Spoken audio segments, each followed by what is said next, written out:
সেমিনারের লক্ষ্য উদ্দেশ্য আমরা সারা বছর ছেলেদেরকে যে লেখাপড়া করাই তা যদি তার ভাষায় সে ব্যক্ত করতে না পারে সেটা জানার না জানার সমান কথা।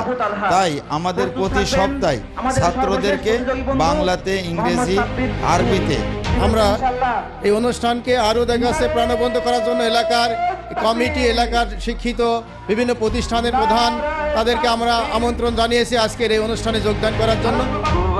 বেফাক বা বাকুশি বোর্ডে এই রেজাল্টের উপর নির্ভর করেও তাদেরকে পুরস্কারের ব্যবস্থা করা হয়।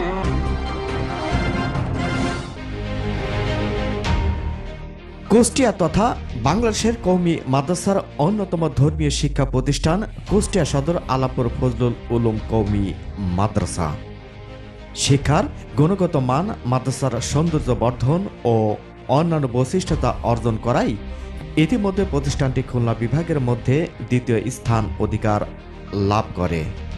মাদ্রাসার ধারাবাহিক মান বজায় রাখতে প্রতি বছরের ন্যায় এবারও দিনটি স্মরণীয় আর বরণীয় করতে বেশ ঘটা করেই বাংলাদেশের ইতিহাসের চূড়ান্ত বিজয়ের দিন 16 ডিসেম্বর মহান বিজয় দিবস মঙ্গলবার অত্র মাদ্রাসার আঙিনায় চমৎকার সিমসাম পরিবেশে শীতের সকালে আলোর বিকাশ ছাত্র কাফেলার উদ্যোগে এক বিরাট ইসলামী সাংস্কৃতিক প্রতিযোগিতা অনুষ্ঠিত হয়। এতে অংশগ্রহণ করে মাদ্রাসার মেধাবী বিভিন্ন শ্রেণীর শিক্ষার্থীরা। প্রতিযোগিতা মেধা যাচাইয়ে বিচারক হিসেবে থাকে মাদ্রাসার এক ঝাঁক অভিজ্ঞ শিক্ষক মণ্ডলী। এদিকে দৃষ্টিনন্দিত পরিবেশে ইসলামী সাংস্কৃতিক প্রতিযোগিতা লক্ষ্য উদ্দেশ্য নিয়ে তুলে ধরেন অনুষ্ঠানের সভাপতি ও অত্র প্রতিষ্ঠানের প্রাণপুরুষ মহতামিম মুফতি মোক্তারুজ্জামান। আসসালামু আলাইকুম। আর কে নিউজ 24 এর পক্ষ থেকে ভাই সাংবাদিক রফিকুল ইসলাম, আপনাকে ধন্যবাদ। আপনি যে বিষয়টা গ্রহণ করতে চাচ্ছেন এই বিষয়ে আলোকপাত করা হবে ইনশাল্লাহ।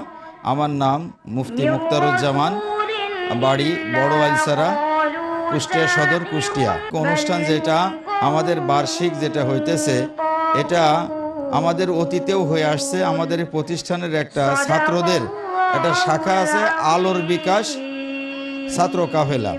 এই কাফেলার লক্ষ্য এবং উদ্দেশ্য হচ্ছে এবং সেমিনারের লক্ষ্য উদ্দেশ্য আমরা সারা বছর ছেলেদেরকে যে লেখাপড়া করাই তা যদি তার ভাষায় সে ব্যক্ত করতে না পারে সেটা জানার না জানার সমান কথা। তাই আমাদের প্রতি সপ্তাহে ছাত্রদেরকে বাংলাতে, ইংরেজি, আরবিতে কেরাত, গজল, বক্তৃতা এগুলো শিক্ষা দেওয়া হয় এবং সেখানে প্রতিযোগিতা হয়। যারা ফার্স্ট, সেকেন্ড, থার্ড এই জাতীয় তাদেরকে আবার পুরস্কৃত করা হয়। তো বার্ষিকভাবে সেই পুরস্কার বিতরণ করা এবং এই ছাত্রদের মাধ্যমে বক্তৃতা শেখায় দেশে যেন দিনী দাওয়াতি কাজ করতে পারে।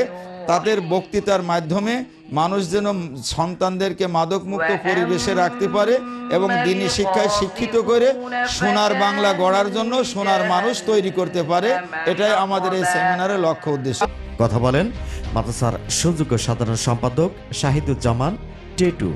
আর কে নিউজকে ধন্যবাদ। ভাই, আমরা প্রতি বছরে আমাদের এই মাদ্রাসা প্রতিষ্ঠার পর থেকেই আমরা প্রতি বছরে 16 ডিসেম্বরে আমাদের এই বার্ষিক সাংস্কৃতিক অনুষ্ঠান ও পুরস্কার বিতরণ অনুষ্ঠান হয়ে থাকে।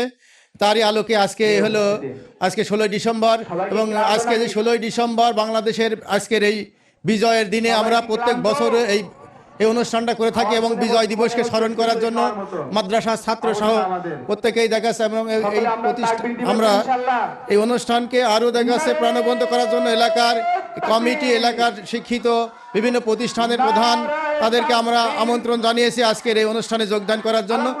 আমরা 16 ডিসেম্বরকে আরও সুন্দরভাবে উদযাপন করার জন্য ছাত্রদের মধ্যে, শিক্ষকদের মধ্যে যে বাংলাদেশ 1971 সালে আজকের এই দিনে স্বাধীন হয়েছিল সেটাকে তাদের মধ্যে জানানোর জন্য আজকের এই আয়োজন এবং মাদ্রাসার শিক্ষা ছাত্রদের মধ্যে যে একটা মেধা আছে তাদের সেই মেধাকে প্রস্ফুটিত করার জন্য আজকের এই 16 ডিসেম্বর আজকের আয়োজন করা হয়ে থাকে। ও সহকারী হিসাব রক্ষক সেলিম হোসেন। শিক্ষাবর্ষ শেষে তাদের যে প্রতিযোগিতা, এই প্রতিযোগিতা অনুষ্ঠানে তাদের মেধা যাচাই করা হয় এবং এর সাথে তাদের যে রেজাল্ট হয় বেফাক বা বাকুশি বোর্ডে এই রেজাল্টের উপর নির্ভর করেও তাদেরকে পুরস্কারের ব্যবস্থা করা হয়। এছাড়া আমাদের অত্র এলাকার বিভিন্ন মানুষের কাছে খবর পৌঁছানো যে আমাদের মাদ্রাসার উত্তরোত্তর বৃদ্ধি কিভাবে হচ্ছে এটা মানুষের কাছে দেখানো বা বোঝানো এটা। অনুষ্ঠান শেষে চূড়ান্ত বিজয়ীদের মধ্যে পুরস্কার তুলে দেওয়া হয়। Mohammad Rafiq, RK News 24।